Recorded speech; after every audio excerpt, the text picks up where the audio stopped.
Hi, this is Vicki Wilson here to introduce episode 6, part 2 of Jean Renoir's masterpiece, his first Technicolor film and first color film made in India, his 1951 masterpiece called The River.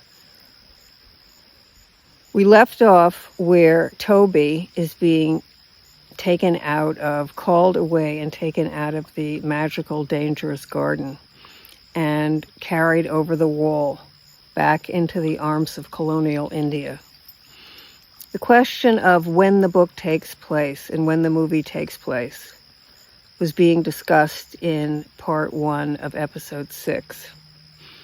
And Foster was correct to say that it could be any time. And in fact, Rumer Godden says the book is taking place during the war, but it could be this war, the previous war, the war before that, any war. Because what's being discussed, what's being portrayed is the timelessness of growing up and lost innocence.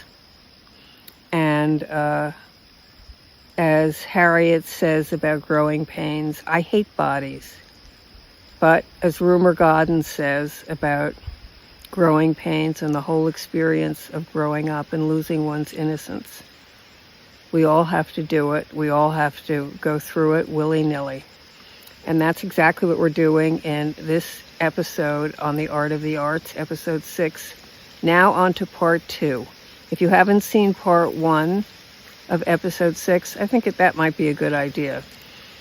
And if you have seen it, on with the show, onwards with much to discuss. Jean Renoir's The River, episode 6, part 2, A Cobra in the Garden.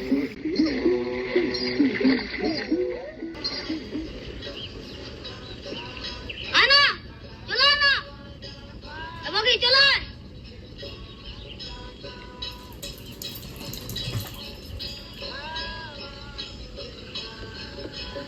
Boogie बाबा कहाँ गया था?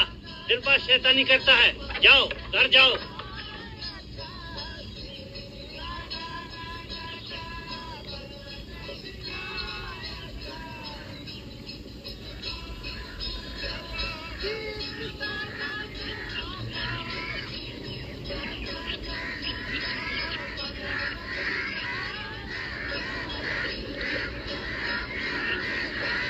It's definitely not a political take on India's struggle for independence. And, or a condemnation of the white settlers.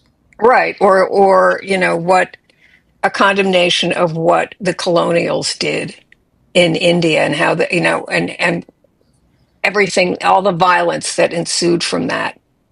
Sociologically and politically and ethnically and every other way. That's not its focus. That's not its No, concern. that is not its focus. Its focus is, and it works on such a profound level. Go completely into something else.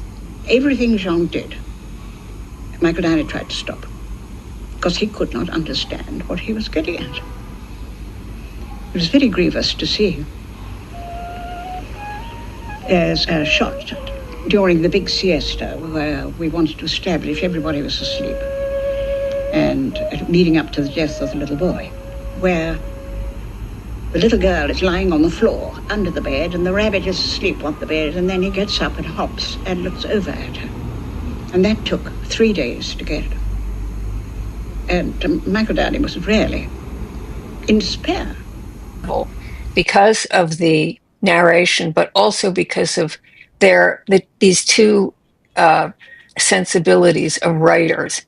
And then also the two sensibilities working together with the actors, because Godden was very involved in working with these children and working, that the simplicity of the rush of experience, the rush of emotion that these characters experience, we've all experienced, we all recognize. These are people who are in a paradise, the paradise of their childhood, a physical paradise.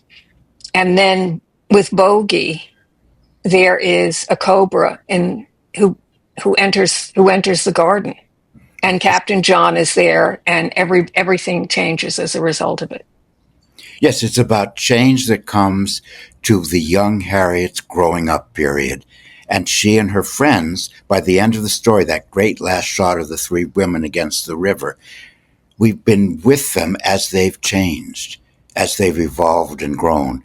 So it's a story about transformations of youth into young adulthood, really. And it's also a story of transformation for Captain John, because he recognizes and accepts the fact that he has one leg and he can't do everything. And that sense of acceptance comes from Melanie, the quotes half-caste character, who is very wise, because she says, in a sense, her lesson is not to fight against what is, but to accept and deal with what is. She has I suppose you could say, a deeply Indian philosophy. Well, she is the voice of India. She's the voice of India, and we don't get that in the novel. So that was Renoir's inclusion, and a very good one, a crucial one. Because in the novel, it's strictly from the point of view of Rumer Godden as the young Harriet, growing up in this extraordinarily colorful background. And you notice that at the end, Harriet, who says in the beginning or in the middle, really sort of a third of the way in, she says to her mother in a way that surely everybody has felt at a certain point, I want to be completely, amazingly beautiful. And by the end of that film, she has become a kind of beauty. Absolutely. And that has to do with this extraordinary woman Renoir cast in an open call in Bengal named Patricia Walters, who never appeared in another film. This was it. What extraordinary casting. Didn't you find her compelling, charming, and yes, in the plain to the eye at first glance, but by the end, almost radiantly beautiful.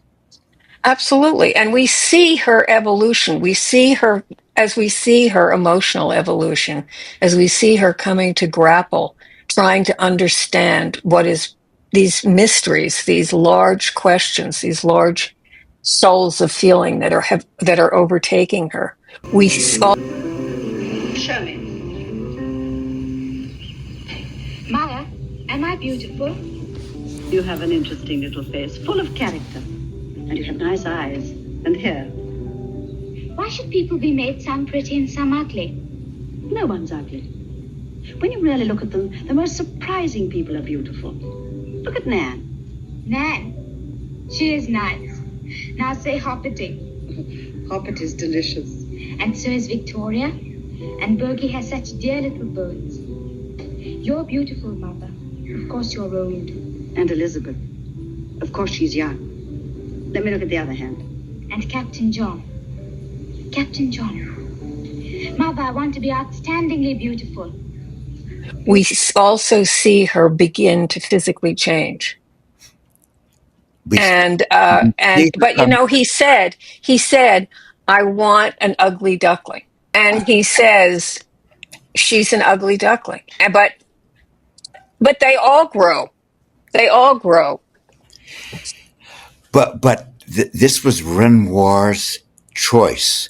When he saw this young woman coming to an open call, he intuited she was exactly right for the part.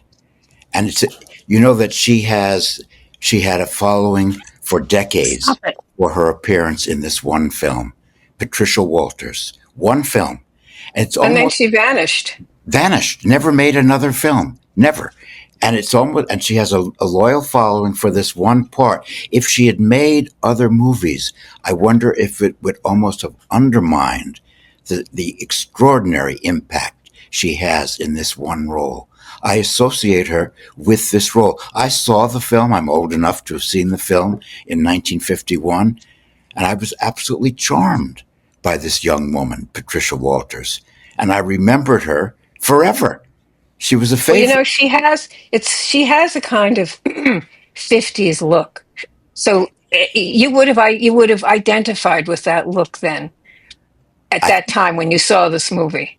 I think that's true. She looked of the period, although I don't think it's set in the 50s, but that's another question.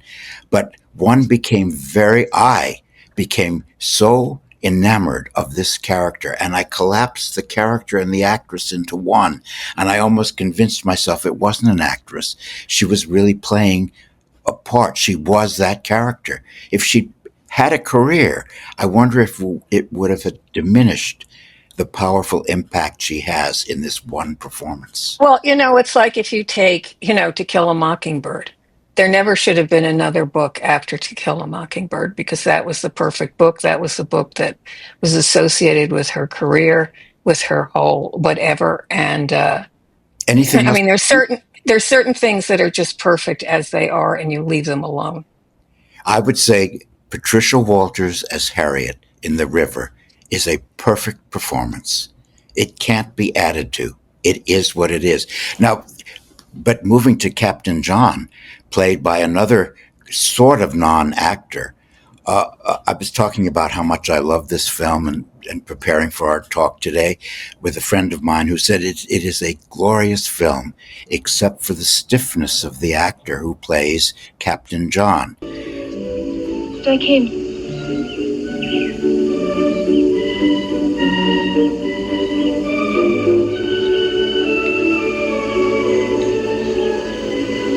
I was rude to you. Yes. I shouted at you. Yes. And still you come. Yes.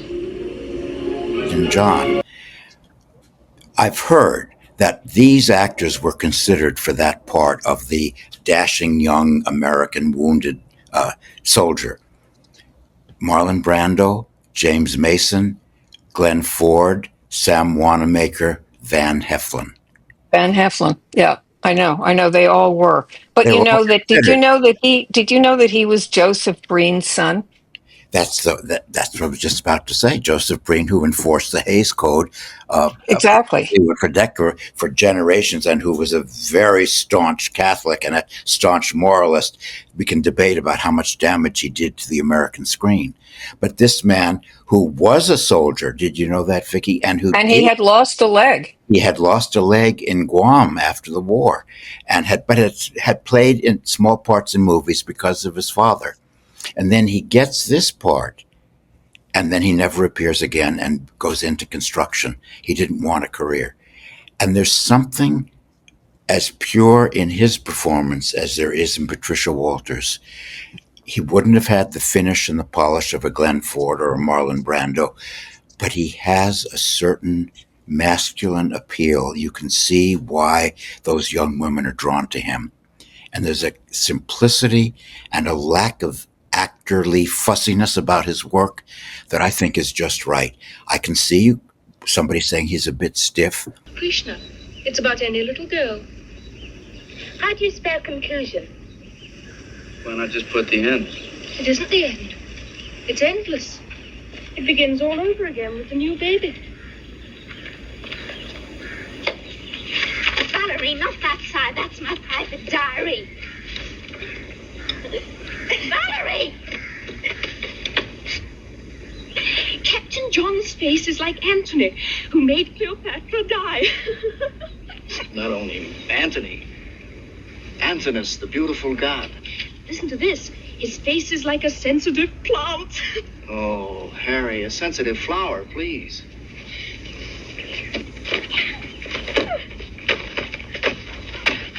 Valerie, gently, gently. I'll never forgive you, never. I could kill you both. I shouldn't have done that, Valerie. It was her secret book. I didn't think that of you. I don't care. I don't care what you think of me.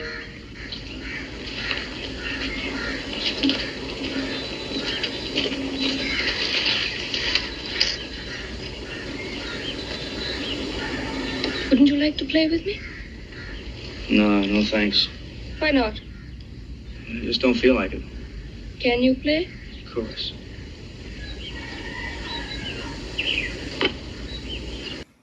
In a way, you could say he's not an actor, but doesn't that add to the texture of the film in a way? Well, see, what I think they were going for, because what she says, what Rumer Godden says is there isn't a line in this movie that people wouldn't say in real life. They were going after a truth.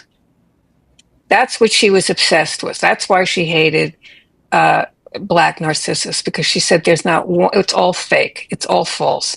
And I think they liked the fact that there was a stiffness, that there was an awkwardness to this man. Going anyway.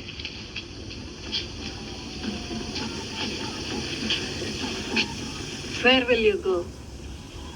Anywhere from China to Peru. It makes no difference. No. It's the same story anywhere I go. I spoil everything. I can't seem to help it.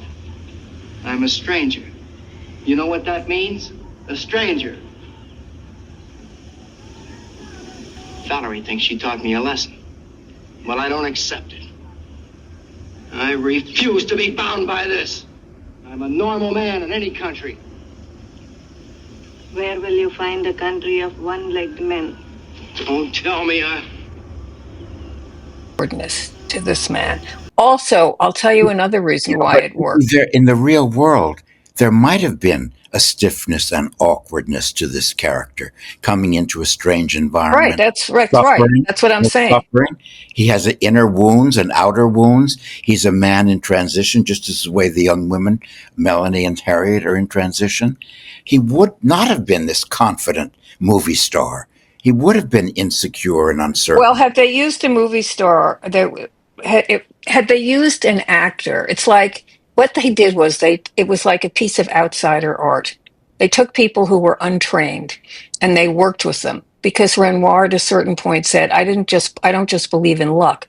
Both he and Godden trained those actors, including the children. But why did he want to come? Why?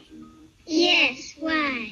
Children, Captain John was so brave. He stayed there in the battle till his leg was shot off. Why did he say that to the other leg was shot off? Victoria.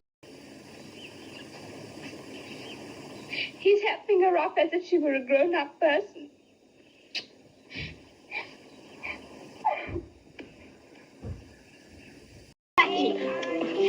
Bogey, come back and learn your spelling like Elizabeth. I don't like spelling. I like turtle. One day you have to learn how to spell. Imagine a man who couldn't go to office and sign letters and read the newspaper. I don't want to be any of those men. And worked with them. And their studio was the house. That's where they all congregated. That's where they worked, etc.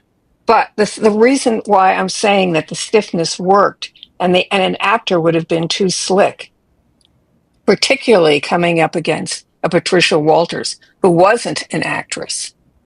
It would have just been much more glaring if you had a Van Heflin coming up against the Patricia Walters. There's no way she could have met that. No, because he was wonderfully trained and she wasn't. Exactly, but here's my point. My point is that the reason why it works is because these are adolescent girls, and despite the awkwardness, they're in a swoon. Now I know why Cleopatra killed herself. Hello, Vixen. Hello, darling.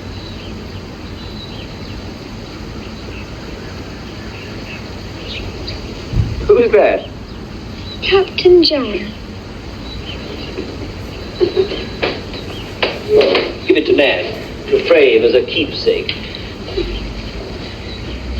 A pretty collection of females in this house, I must say. They look half dead with misery. Not all of them. Victoria's all right. There. Now you're a princess. The little one's for Hoppity. You take it and give it to him. He can be the prince. Harriet, Elizabeth. But Nan's the ringleader, of course. Captain John is going away. Why the fuss? Boys are easy. If anything goes wrong, you paste their bottoms for them. And girls, they're behaving like tragedy queens in love. They are in love. They've all of them fallen head over heels in love with Captain John. I know, but it's ridiculous, absurd, horrible. John, why, they're babies. They're not babies. And it may be absurd, but it's not horrible. It's lucky. Lucky? Lucky that it is Captain John. He's so nice and so handy. Make him sound like a gadget for the kitchen. Did you ever behave like this? I did. When I was Harriet's age, it was Byron. Then it was Valentino, I think. And then I fell in love with the milkman. But John's here, almost one of the family, a friend. So was the milkman. What I like about it most is that it's doing the captain good, too.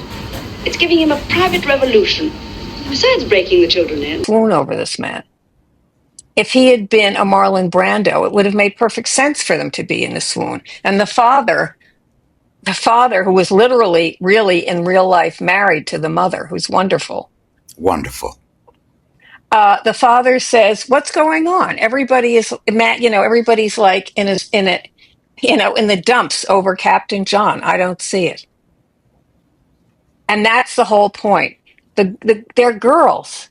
They don't have a sophisticated view of the world, and they see this man who's dashing, who's American, who's older, and it doesn't matter to them that he is the awkward person, but it matters to the story, I think, that he is as awkward as he is.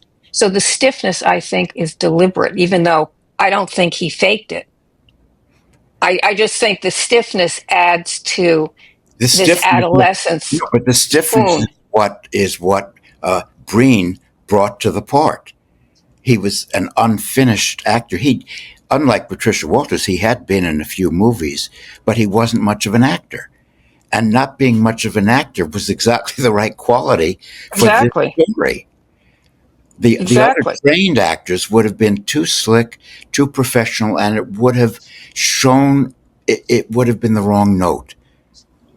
The others couldn't have come up against it. I mean, the mother and the father could have held their own, but the children could not have. Here's something else I just want to say as an aside. At a certain point, Renoir said that he thought Melanie was like a young Nazimova. And I thought, no, she's not a young Nazimova. She looks like a young Indian Garbo. That's interesting. I hadn't thought that. To me, she looks exactly like really Garbo. She seems in her presence to have an inner mystery. Of course. She knows. A self-possession. She has a self-possession. She has a self-possession, and she knows far more than she says. Valerie thinks she taught me a lesson. Well, I don't accept it. I refuse to be bound by this. I'm a normal man in any country. Where will you find a country of one-legged men? Well, she knows far more than most everybody else in that movie. Yes, she does. She certainly knows more than her father, who's lost, except that great speech after Bogey dies, and he gives that great speech about the children. We should celebrate that a child died a child, that one escaped. We lock them in our schools. We teach them our stupid taboos. We catch them in our wars, and they can't resist. They've no armor, and so we kill them. We massacre the innocents. And the world is for children, the real world. They climb trees and roll in the grass. They are close to the ants, as free as the birds. They're like animals. They're not ashamed. They know what is important. a mouse is born, or a leaf drops in a pond. If the world could be made of Children. Because this really is a movie in celebration of wondrousness and amazement And and part of that is we have and discovery. And he thought that this little book was a book of reconciliation. He called it an act of love towards childhood and India. But part of that amazement and discovery very much connected to the fact that it takes place in India, which I'm happy to say I was in India twice.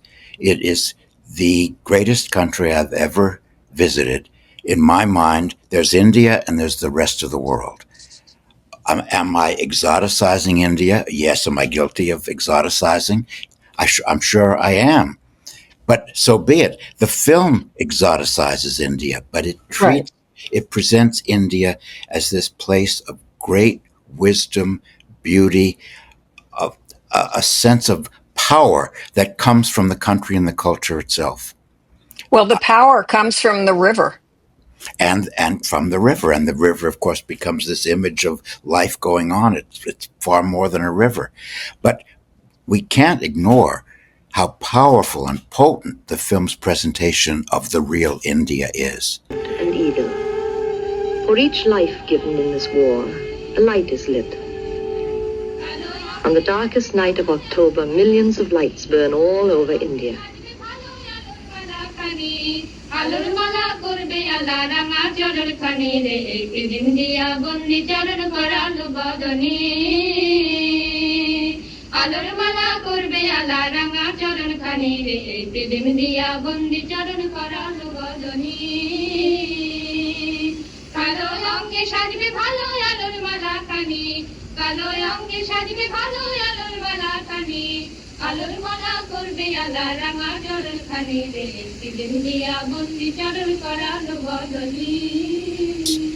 Everything was shot in India on location, and you can feel Renoir, and photographed, by the way, by his nephew, Claude Renoir. Right. The extraordinary beauty of the images of this great country. People who would say, well, the film is exoticizing it, a foreign culture. We're looking at a foreign culture through the eyes of a Westerner. So be it. That's still a valid vision. That's a valid view. That we are outsiders looking in on this culture and on this family that lives amid this natural and really psychological and religious splendor. And the vision is double, isn't it? Because a lot of the film, I don't think it's a document about India. I think it's what we see of India fills out where this family lives.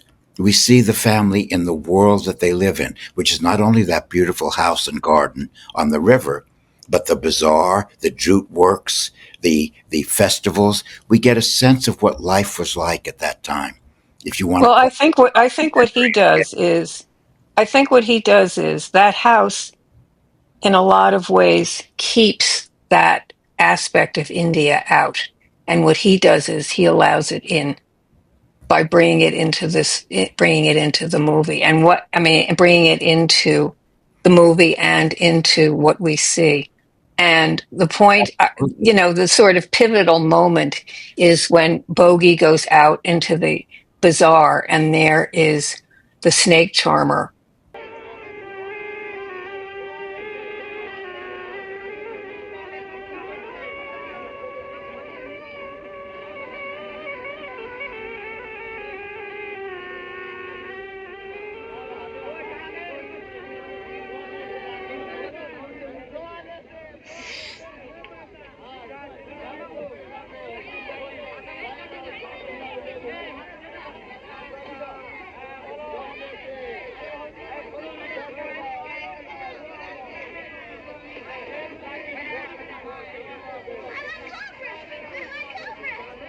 Who is hypnotizing the cobra, and he becomes fascinated by that and wants to do that and becomes intent on doing that. And this is Bogey, who has his own rules, who's not interested in following what is expected of him in any way.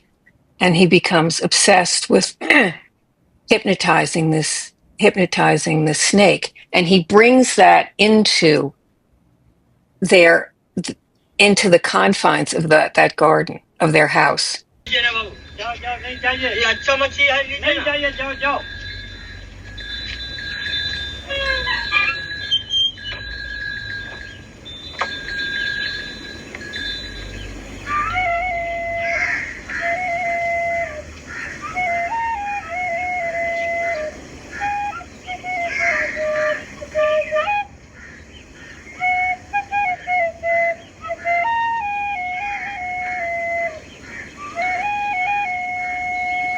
Bogey! Bogey! What are you doing? What are you looking at? Cobra. You mean there really is one? We must tell Father. We must always tell when we see snakes in the garden. Bogey, I'm talking to you. Do you see it? Do you touch it? Poke it. You go straight back to the house and tell. I can't come now, I'm busy. Go straight now to Nan. I don't like Nan, I like Cobra. Go now.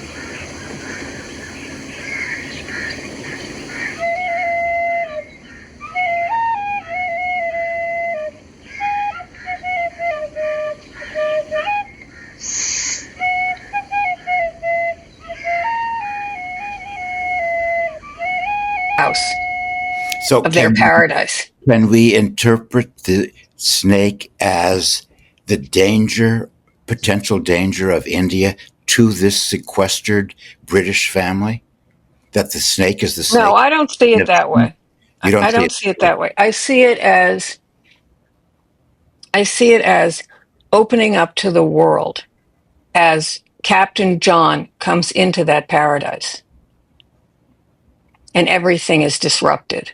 Everything is changed. Things aren't the same anymore. There are all these feelings that these children don't understand, but they're changed by it.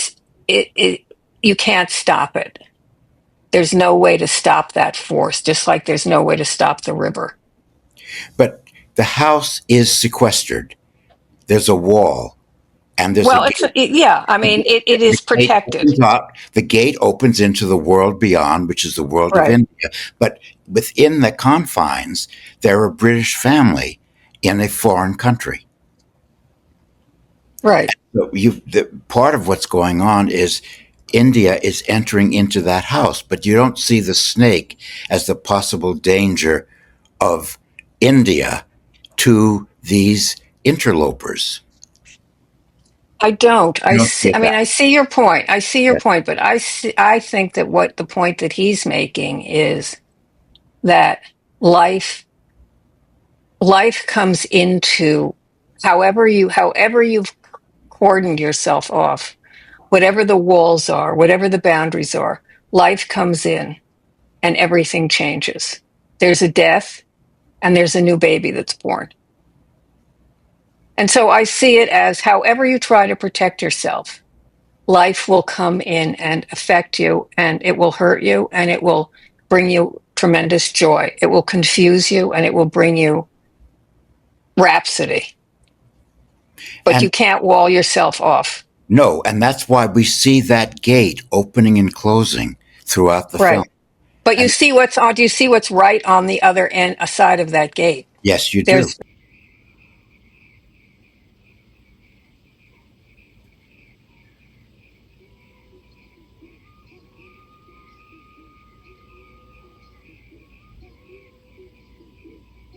A lot of stuff going on the other side of that gate. Yes, there's the whole world of India, the parade of India. When I was in India, there's a sense of a constant parade of life the flow of life, which is so powerful and so intense. One of my Indian hosts said, for most Americans, I suspect India would simply be overwhelming.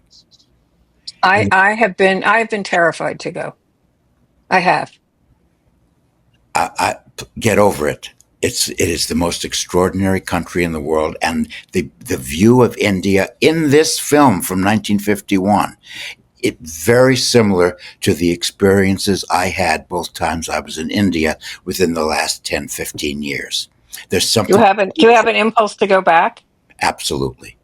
Well, then why don't we go? We'll do a podcast from over there. Podcast from India. It is a great country. Change the impact of this country on us all. And it had a very odd effect on all our lives, I think. Changed them quite a lot. I think it was very important to Renoir because he was at a very low point in his life at that, as far as a filmmaker. And he was disenchanted by Hollywood. And to him, India gave him, it revitalized. I'm enamored of it in a way that I am of no other place on earth. And that certainly influences my very emotional response to this film. But I would also say this is one of the great films. And Martin Scorsese, it's one of his top 10 films, said it is one of the two most beautiful color films ever made. The River, and the second one, The Red Shoes. Mm. He said, well, the other thing that I do want to say before we're going to have to move on in a second, but before we do, I do want to say that this movie was a turning point for Renoir's career because it was a big success, but what was important about it for him was that he did what he wanted to do. To improvise and change setups, and if he saw a beautiful tree or something, he'd think, oh, we must get that into it. So he would then say, change the scene, we have this tree in, and the scene would go completely into something else. And it was accepted. It was a big success. As I said in the introduction, it made $16 million. It won the International Venice Film Festival Award. And it was sold as Jean Renoir's masterpiece. That's what it was sold. But after that, he went on and he made that great movie with Anna Magnani, The Golden Coach. Actors, acrobats, mimes, clowns, mountebanks.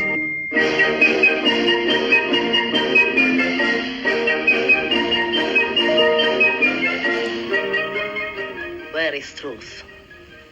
Where does the theater end and life begin?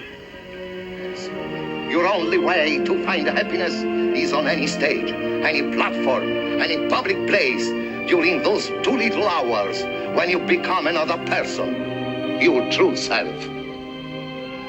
A servant is too busy, master. True love is not for me. And then he went on and made a lot of other movies. But this movie salvaged his career. But it wasn't just, I just want to say this, it wasn't just that it salvaged his career because it made money. It salvaged his sense of his belief in what he wanted to do and how he wanted to do it, because America basically just stripped him of that. Absolutely. After the failure of Woman on the Beach, he makes this glorious film, and you can feel from the film that the man who made it has such tact and delicacy and wisdom. The people who have done well in the system are the people whose instincts, whose desire, who want to make the kind of movie which producers want to produce, not what the public wants. Producers want to produce.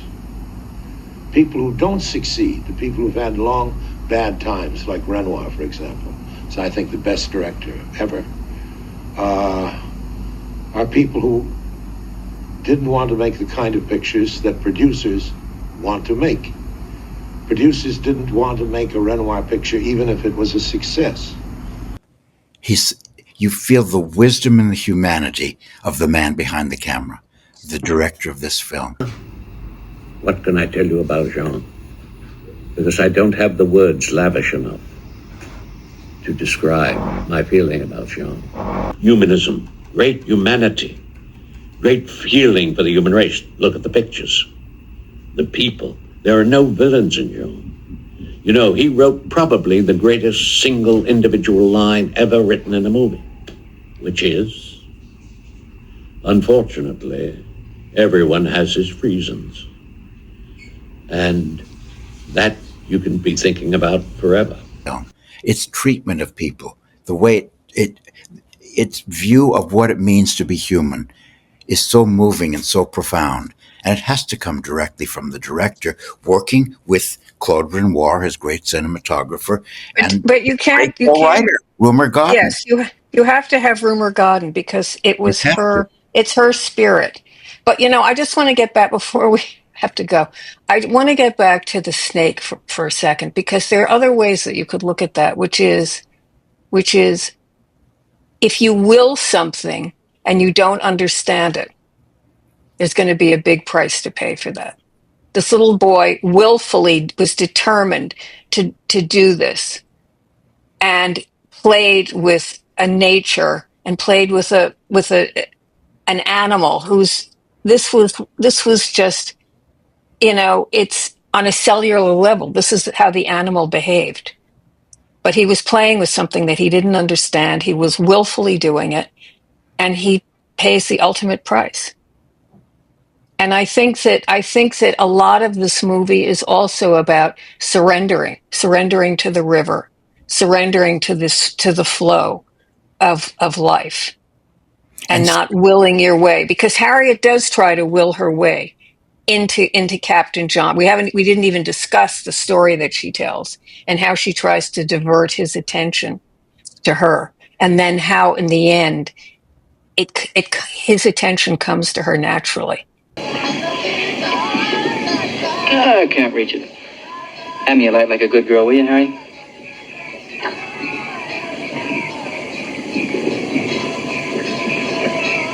I don't think you're the type.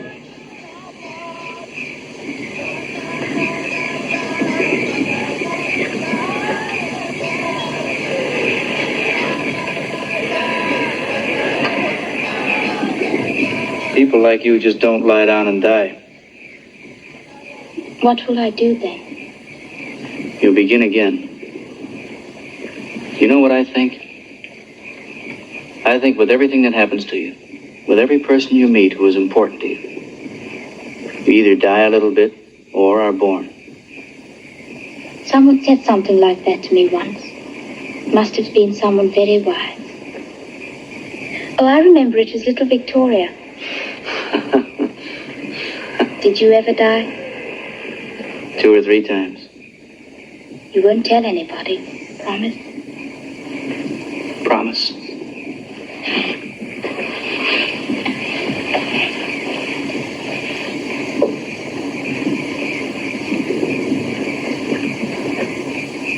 Just think, Harry.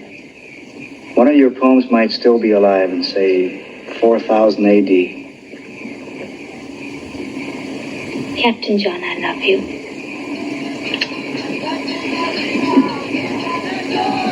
And she looks up at him and she says, I love you. And you feel the truth of her feelings for him and his feelings for her when she doesn't push it, when it evolves naturally. Okay, so listen, one thing I do want to, we don't know what we're doing next time. We're going to figure it out. We may have a couple of surprises. It's always a surprise what we're going to do. But I do want to say this to our podcast landers. Be in touch with us. Write us. Don't say nasty things, but write us and say nice things, or say how you feel about, if you have ideas about, what you've listened to. And we want to hear from you.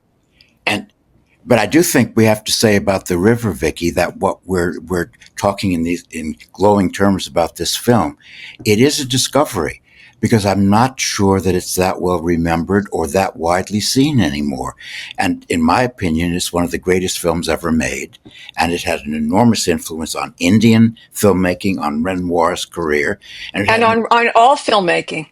On all filmmaking, Scorsese said, and Wes Anderson, by the way, speak in the highest terms about this film, but I would put it in the category of a discovery. It needs to be seen. Our friends out there who are listening and who might not see the film, it's available on YouTube, no charge, in a pristine condition. It's essential viewing. It's one of the. It's essential viewing, and you know what? Worth seeing again. Worth seeing 2 times.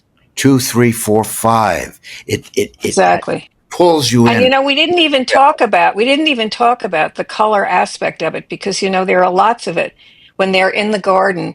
When Radha is no, it isn't Radha. I forget who's the woman with the Corey. Is that her name? The actress who has the long red hair. Adrienne Corey. Yes. Yeah, Adrienne Corey. She's the one person in the film, actor, who went on to have a substantial career. Well, when she's in the garden with John, that garden to me, it does not look like a Renoir painting. It looked to me like a Raoul Dufy. And then there are other aspects where the color is very muted and it looks very Cézanne-like. But it is very painterly. It's very painterly. And while I would say Renoir tried to pretend his whole life that he wasn't trying to imitate his father, but I think his work was very much made under the influence of his father. I see Auguste Renoir in the color scheme throughout this film, along with the other artists you mentioned.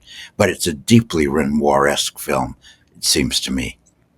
Well, you know, I know we have to go. We have to go. But I just want to say this. I was listening to this radio show on Sirius, and they were doing a whole celebration of Sunset Boulevard.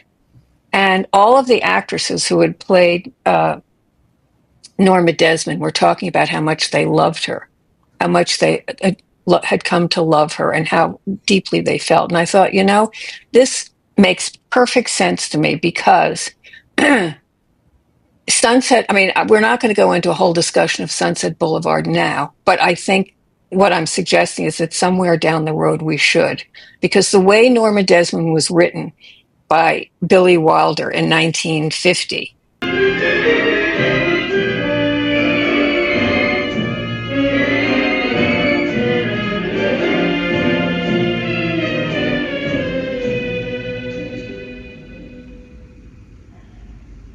I can't go on with the scene. I'm too happy.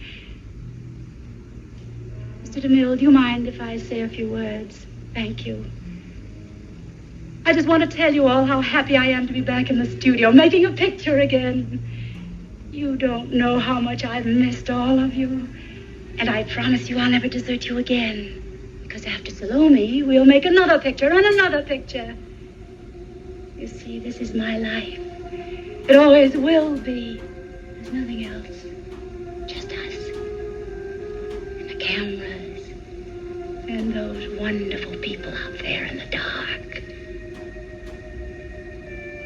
All right, Mr. DeMille, I'm ready for my close-up.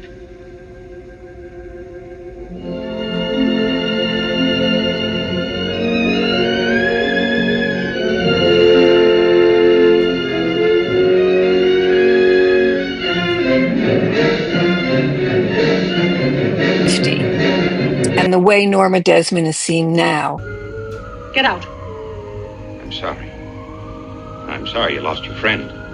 And I don't think red is the right color. Wait a minute, haven't I seen you before? I know your face. Get out, or shall I call my servant? You're Norma Desmond. Used to be in silent pictures, used to be big. I am big. It's the pictures that got small. I knew there was something wrong. They're dead. They're finished. There was a time in this business when they had the eyes of the whole wide world. But that wasn't good enough for them. Oh, no. They had to have the ears of the world, too. So they opened their big mouths, and out came talk. Talk. That's where the popcorn business comes in. You buy yourself a bag and plug up your ears. Look at them in the front offices. The masterminds. They took the idols and smashed them. The Fairbankses, the Gilberts, the Valentinos. And who have we got now? Some nobody. Don't blame me. I'm not an executive, just a writer. You are. Writing words. More words. Well, you've made a rope of words and strangled this business. But there's a microphone right there to catch the last gurgles. And Technicolor to photograph the I'm going to red see swollen now tongue. are two completely different things and deserve to be, those two views deserve to be looked at. Absolutely. That's what I do in all of my work. I try to look at something as it was interpreted at its time, the 50s, and now as we look at it now. And they're two different things. They're two different perspectives, but they can be allied, and they should be, then and now. Okay, well, we'll discuss the then and now. That's the point of our discussion. One final thing, Vicki, about seeing the river in 1951 in Beverly Hills, where the film was conceived, really, at the Fine Arts Theater, where it played reserved seats, 2 shows a day at very advanced prices for a record-long engagement. In its day, this film was released as a really classic film. In New York, it played reserved seats for 34 weeks and made a lot of money. In those days, people would go to a single-screen theater, pay advanced prices for what was shown as a road show, known as a road show engagement. The River, in its opening engagements, was roadshow, which was a Well, the trailer says Jean Renoir's masterpiece, and then it says, this theater is proud to present, not the movie, but the trailer of Jean Renoir's The River. And that's how they didn't even know how to sell it, because they literally say in the coming attraction, well, words can't really describe it. I mean, imagine saying that in a trailer when you're trying to sell a product. Words can't describe it. But you have to give to end where we started with Mr. McEldowney. He produced this film and presented this film beautifully. It was presented as a class act in 1951, a big deal. And Red Shoes had played at the Fine Arts Theater in Beverly Hills for reserved seats 1 year, a foreign film. And then this was sort of considered a kind of follow-up to Red Shoes, believe it or not. Well, Red Shoes and Jean Renoir and Rumer Godden, we salute you. We honor a man who has carried into the world of film a name already illustrious in the art of painting. Jean Renoir, who appears as a child in many of his father's priceless canvases over 70 years ago, when he grew up, he took his own canvas, the motion picture screen. Now, in the following 5 decades, he has left behind him a body of masterpieces, just as his father did. From the beginning, Jean Renoir created films with intense individuality, whose lyric eye, poetic realism, his craft, and above all, his compassion, his deep and true understanding of life marked all his work. In the world, he is known as the best of man. In the cinema universe, he is a living God. It is a great honor to have been chosen to present you with this special honorary award for exceptionally distinguished service to the art of motion pictures. In gratitude for all you have taught the tribes of young movie makers and the audiences all over the world, I stand here to say with them, thank you. We love you, Jean. We thank you for your work and for your vision and your artistry and your words and with that note and the wisdom. And with that note, Foster, thank you for yours. And we will meet again another time in another place.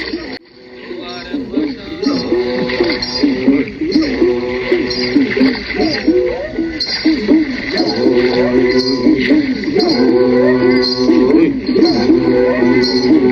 you.